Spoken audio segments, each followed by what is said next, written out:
বাংলাদেশ পাকিস্তান দুই দেশের যে পারফর্ম তাতে জিম্বাবুয়ে হতে খুব বেশি দেরি নেই। চ্যাম্পিয়ন্স ট্রফির চলতি আসরে দারুণ পারফর্ম করে দুই দেশই নিয়েছে বিদায়।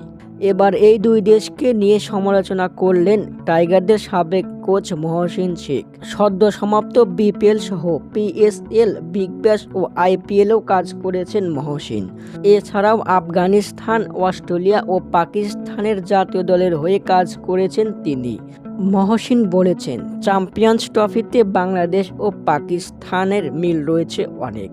দু দেশেরই দুর্বল দল নির্বাচন, দুর্বল ম্যানেজমেন্ট, মেধার ঘাটতি, জবাবদিহিতা নেই, গুরুত্বপূর্ণ সিদ্ধান্ত গ্রহণকারী ব্যক্তিরাও অযোগ্য এবং তাদের কোনো জবাবদিহিতা নেই।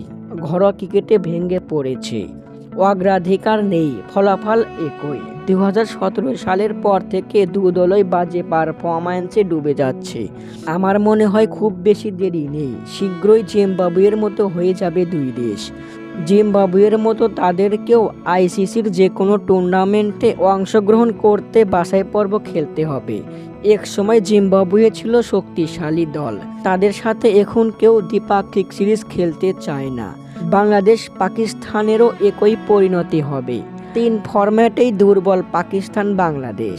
দীর্ঘ 8 বছর হলো দুই দেশের কোনো উন্নতি নেই। দুই দেশেরই উচিত যোগ্য খেলোয়াড়কে একাদশে রাখা, তাহলে সাফল্য পাওয়ার সম্ভাবনা আছে।